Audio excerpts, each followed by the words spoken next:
Goes to the end of the month. 3.06, the annual comprehensive financial report and single audit report. Mr. O'Toole. Yes, thank you. As we do every year, we have an independent auditor audited our financials before we send it to ASBO, as we look to receive for the fourth consecutive year, I believe, the Certificate of Excellence in Financial Reporting. At your hand here is the audit. It's been publicly advertised for over 30 days, which is required by law before the board can accept the audit. The numbers really from a fund level standpoint are the same that I presented in October, where we ended the year. And then when you move to the government wide, that tells you more about our financial position as we move forward, which did improve from the prior year. We've had a lot of conversations about this over the past several meetings, so I don't want to reiterate all those. Are there any specific questions related to this audit? I don't have a question, but I just want to say I really did read every page of both the single audit and the CAFR, and it was well done. Lots of information. You and your team did a great job. It's a team effort. Everybody deserves that credit, so thank you. Just like to say, we anticipate the fourth straight ASBO Certificate of Excellence financial reporting here, and so congratulations. And it's always nice reading at the end of those, no findings, so congratulations, job well done. I know oftentimes there's a lot of allegations and criticism out there on different agencies, but good job, well done. Very well done, thank you. Okay, can I have a motion to approve 3.06, the annual comprehensive financial report and single audit report? Motion. Have a second? Second. Any discussion? Hearing none, all in favor say aye. Aye. Against nay. We move towards the end of the month. Take the next two together. 3.07 is the sub-grant contract for implementation of Individual Disabilities Education Act, IDEA, Part B, 6.11. And 3.08, the sub-grant contract for use of Individual Disabilities Education Act, IDEA, Section 619, pass-through fund.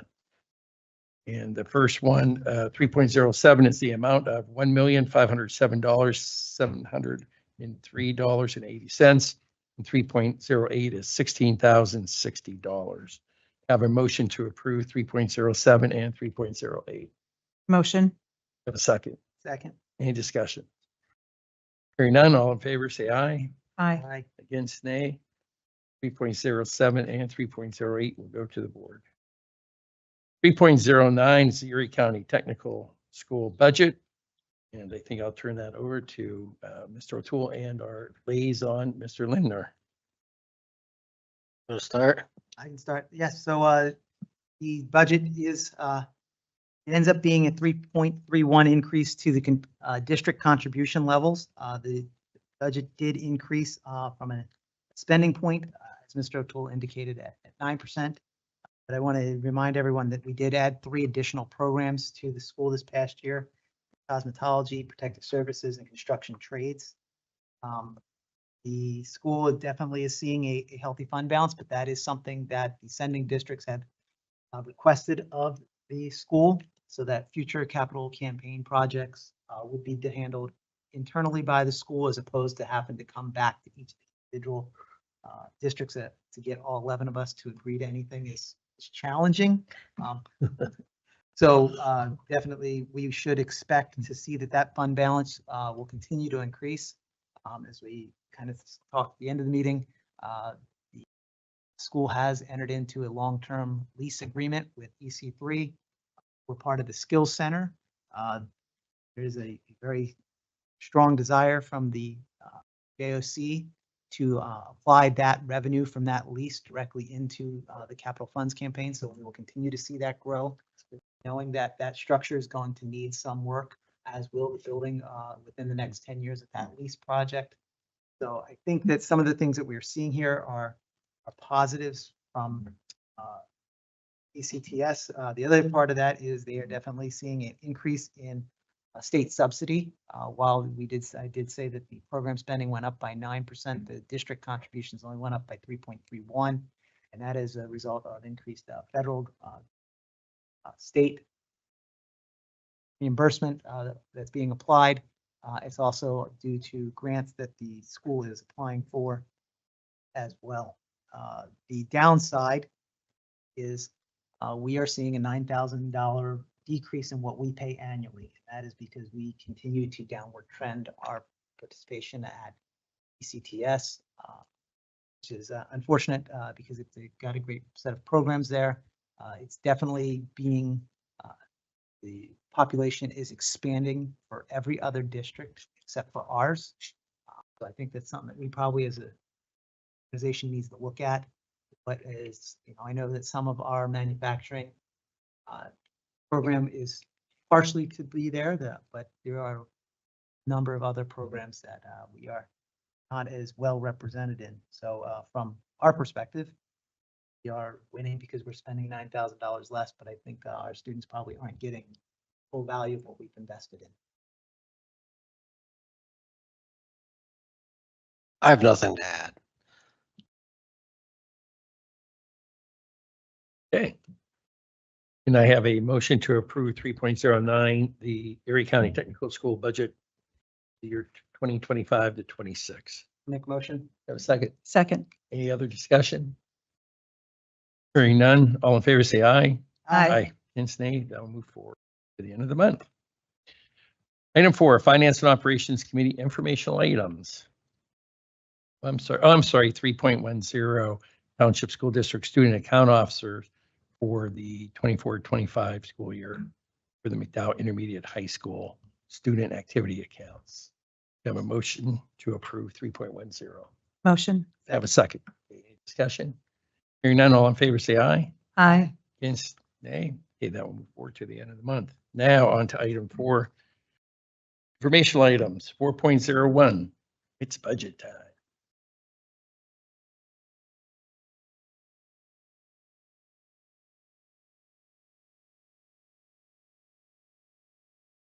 Am I good to go?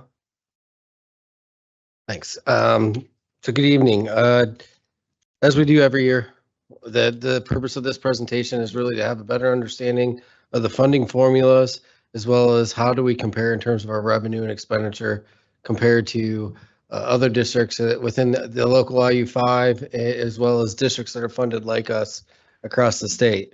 Next month, we'll move into more specifically a preliminary budget and more details. We'll talk about a little bit more about our staffing ratio, just staff to student ratios, and just some other details that support our budget, as well as the goals that are embedded within the preliminary budget. However, tonight, as I mentioned, we're going to focus really on state of education within Pennsylvania and benchmarking to really create a foundation for us to fully understand our budget moving forward. This is the same. PSBA has not issued their 2025 version yet, but the concepts exist, are consistent year over year. Number one, special education enrollment continues to climb. You can see here since 2000, the early 2007 to roughly just last year, it's about 19% increase, or more than that, I'm sorry. It's increased exponentially. 19.3% of the total population. We're right about that number right here. So that exponential increase as we're moving forward, we're no different than what everybody across the state, and quite frankly, everybody across the country are really experiencing, is a growth in your special education enrollment. As we move over, total budget pressures, we're no different than the rest of the state as well in terms of what most of these budget pressures are. Special education enrollment, that's number 2, sitting here at 52%. You're looking at inadequate funding, healthcare, pension costs, facility construction. I mean, these are all, most of these are mandates, quite frankly, that we're not receiving any subsidy for. So we're forced to find the revenue side of this to offset these costs moving forward. As we look a little bit here in terms of where do most of the funding come from for districts across the state of Pennsylvania, Mill Creek Suburban, you look at the far left-hand side, the pie chart, 69.2% of suburban districts in the state of Pennsylvania, or 69.2% is of their total budget is generated locally. So let me say that again because that wasn't very clear. All suburban districts, the average across the state of Pennsylvania, their total budget is made up of 69.2% of local funding. You can see as you're getting into rural, it's 50%. The state average is 58.5.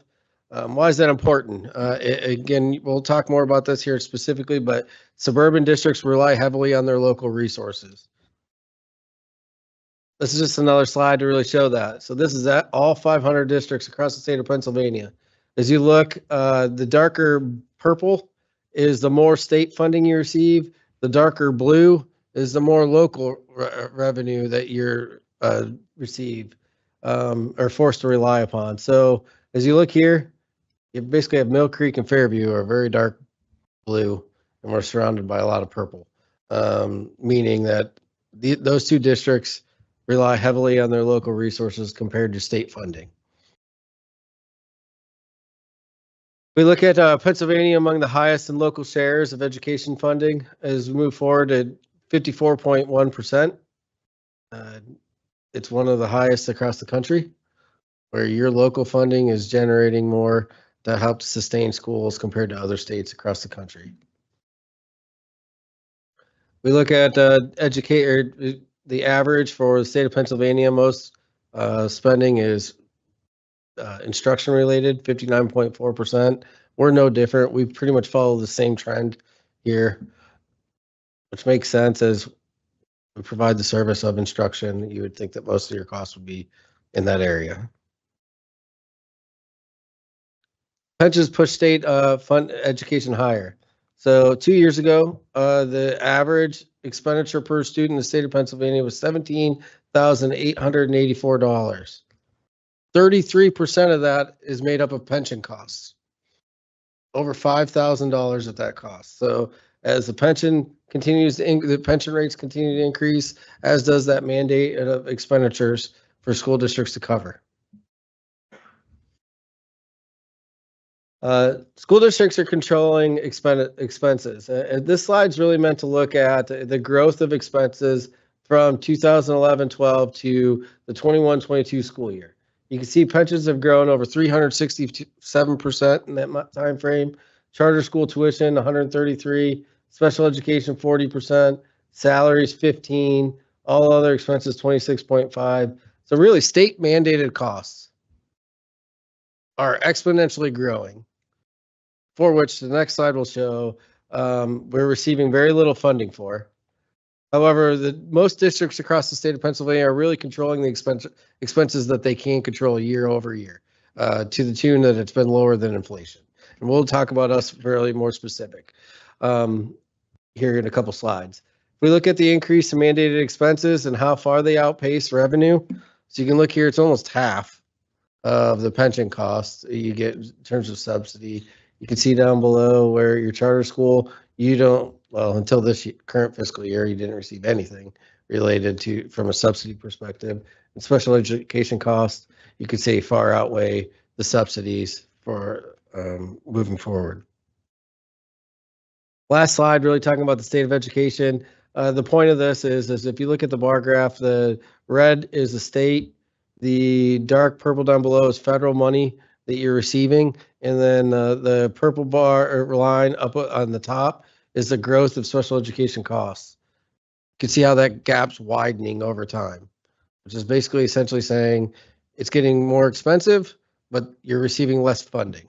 Therefore, districts are forced to rely on their local resources to fill that gap. So let's talk a little bit about understanding MTSD specific revenue. The slide's familiar. Really what you're looking down the left-hand side is our categories of revenue: local, state, federal, and other revenue. And then you can see Mill Creek, where we ended the past school year, the state and local averages from 22-23. As we talked about, Mill Creek relies heavily on its local resources. Last year, it was 67% of our total budget. You can look at the state average, it's 56%. The local average, 33%. We're far different than most of our local districts around us, as well as the state, most districts across the state.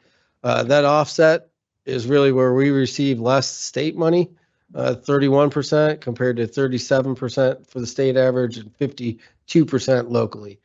You can see that flip there, where most of the others are getting more state money compared to Mill Creek. Why is that? The question at hand here. And I'm going to show that here in a couple slides as to why that it is. But in order for me to get there is let's first understand that for benchmarking purposes, what did we use to find our comparable districts that would be like us across the state of Pennsylvania? We used a free and reduced rate of 36 to 46%. Mill Creek's just under 41%. Enrollment above 42.5 and under 82.50. You see our enrollment. And then I listed out the districts as you're here. So this will be the next several slides as we're looking forward with it. It is a line graph, and you can see it from 2014 to 2023 with Mill Creek always being red, districts that are most like us across the state of Pennsylvania being black, the IU average being gray, and the state average being green. Long story short, it's no different than what we just talked about is, Mill Creek receives much more local revenue than the IU average. It's below the state average, and it's well below districts who are funded most like us. Quite frankly, in 2023, we ranked 205 out of 500 districts, meaning there's only 204 school districts that generated more revenue per student locally than Mill Creek.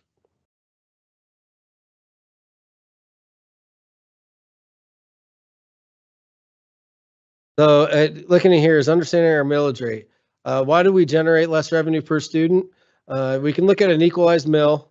That'll help us. We also can only control our local revenue, which is our real estate taxes, which is about 51% of our total budget. And then the state funding model is primarily based on the district's ability to generate taxes locally. If you have the ability to do so, the state wants you to do that. Whereas the districts across the state that don't have the ability, whether it be low personal income or market values, those districts are receiving more state funding. Now, we're going to walk through specific formulas here shortly. So if we look at an equalized mill, why are we generating less than the state average or our like districts? And you can see here, this is a graph of all of the like districts on the left-hand side, and this is an equalized mill. What's an equalized mill? Equalized mill essentially is saying, if you hold the market values the same across the state, how does everybody's tax rate stack up? In 2022, you can see us towards the bottom.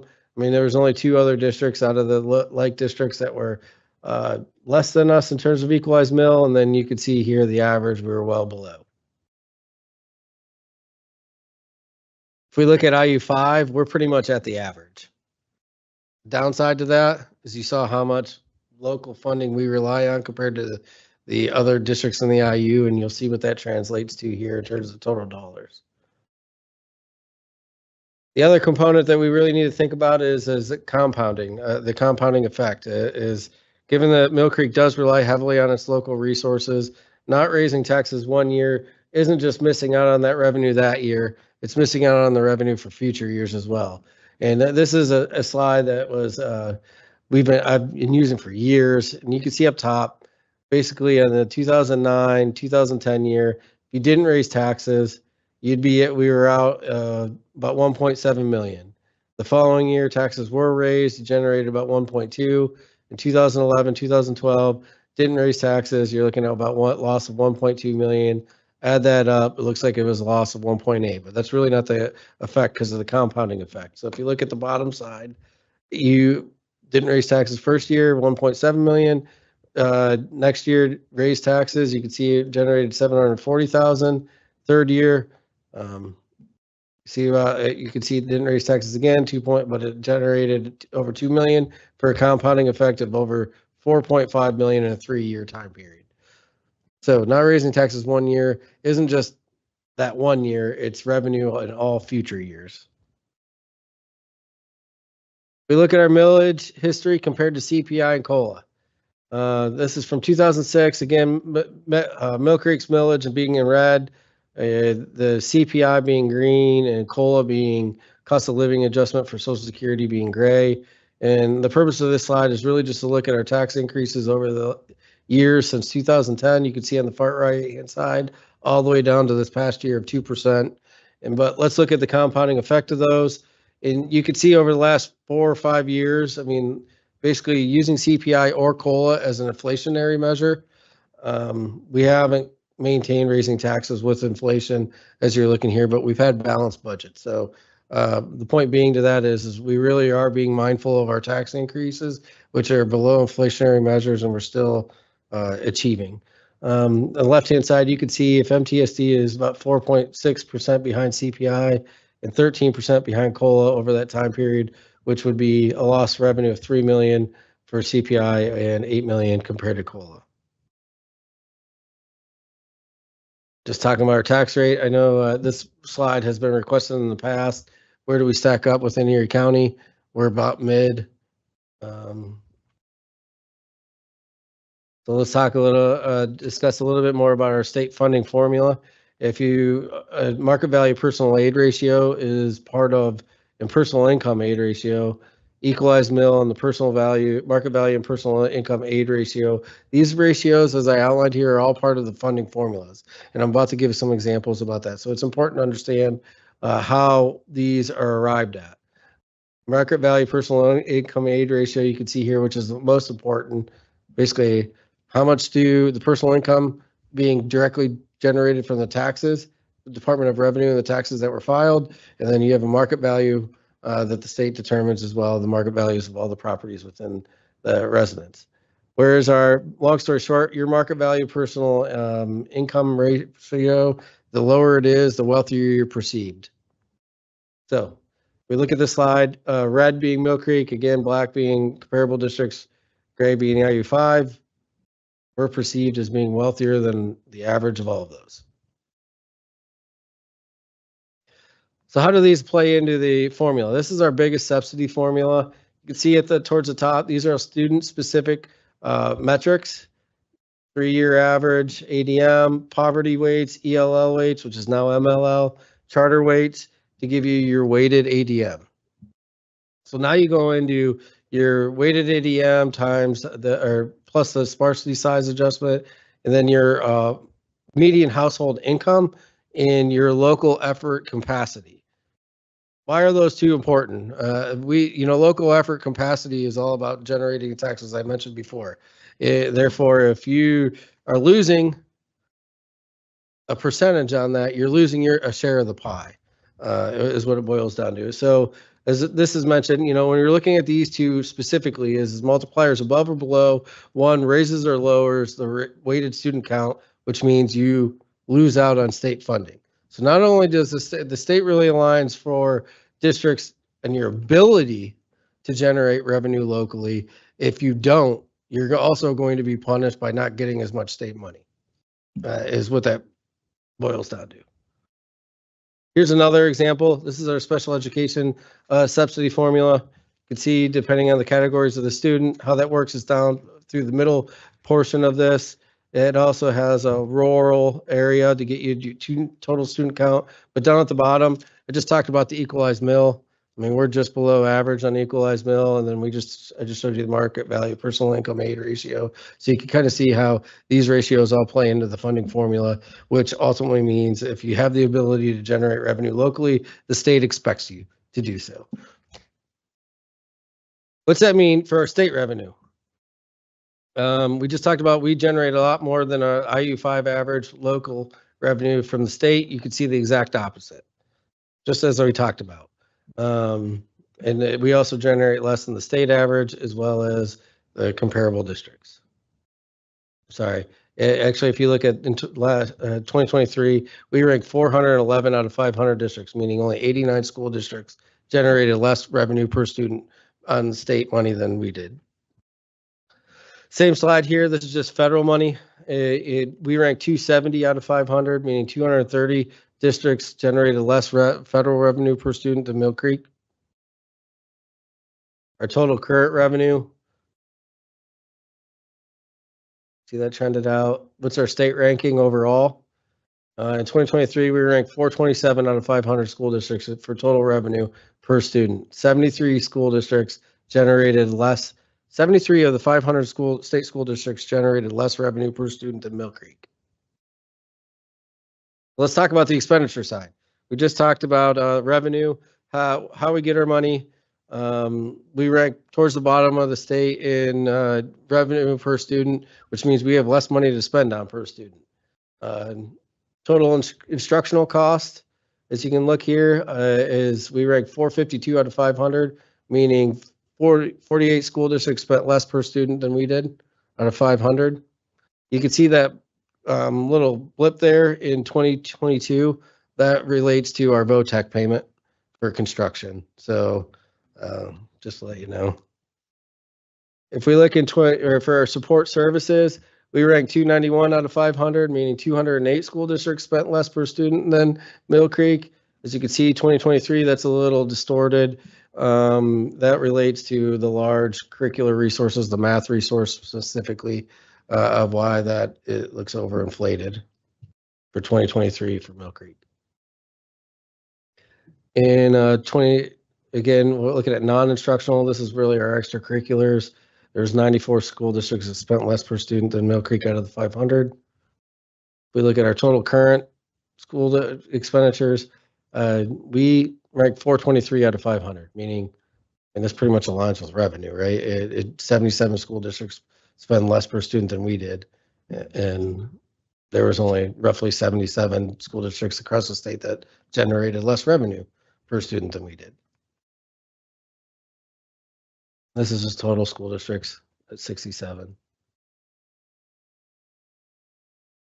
Last slides. It is our fund balance. Right? A lot of conversation comes up about our fund balance, and really it's important to look at this. This is a slide of fund balance based on the IU5. Though red represents assigned, the yellow represents committed,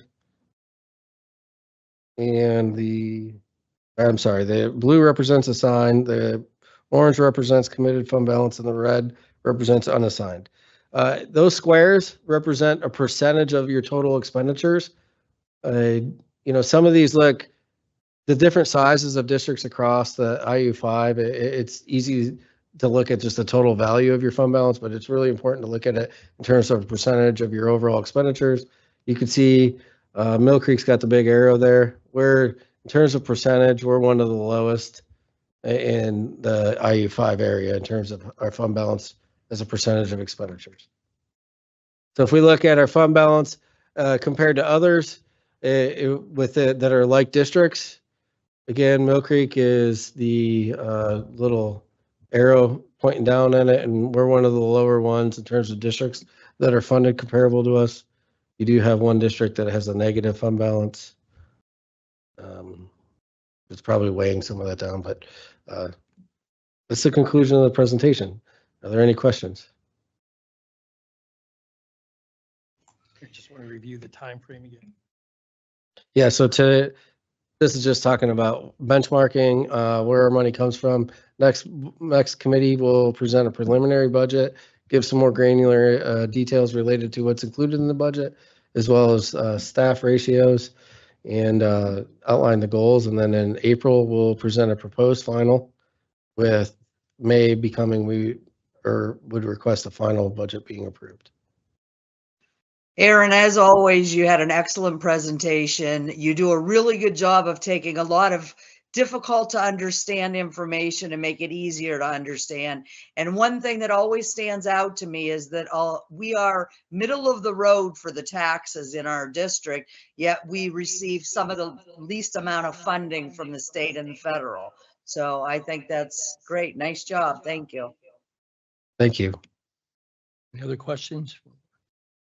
I just wanted to comment on those first several slides related to Pennsylvania and how money is acquired by school districts. I don't think the average person knows that or understands that. And quite honestly, I didn't understand it until the level that I do now without you explaining it to me. We need to get this out there. How do we do that? And then secondly, what do we do about it? Janice leaned over and said, it doesn't seem fair, does it? And she's right. It doesn't seem fair because we can pay more. We have to pay more because the state decides these are mandates, but we're not going to pay for them. You have to. What can we do? You asked two separate questions there. Yeah. And in terms of, we'll have to look at in terms of how to get out the communication in terms of how we're funded. I know we video it, we post it to the website. We've done town halls in the past that have been poorly attended.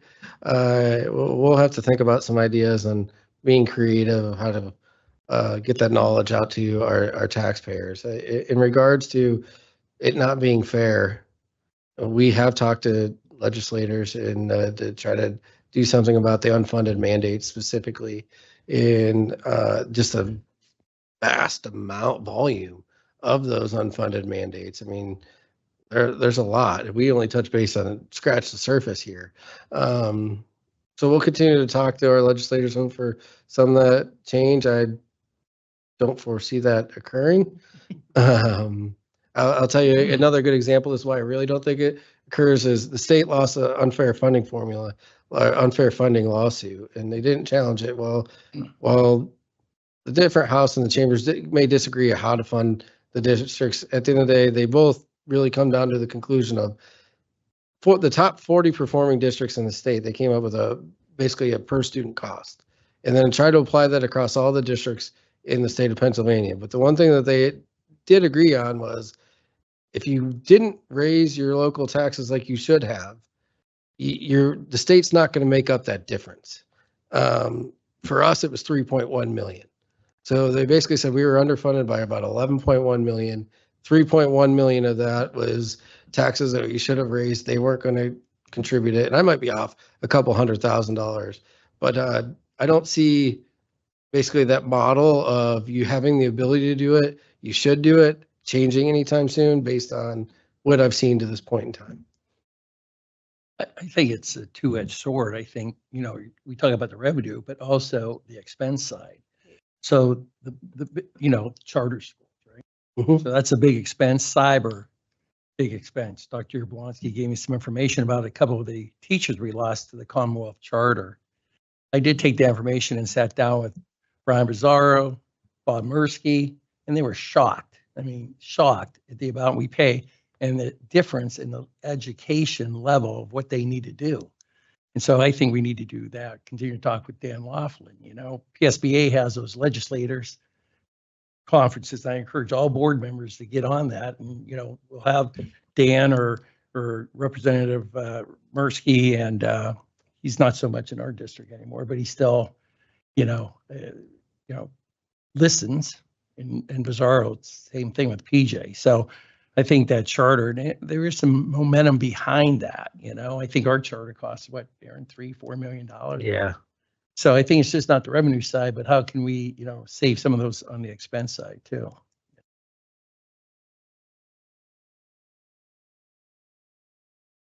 Thank you.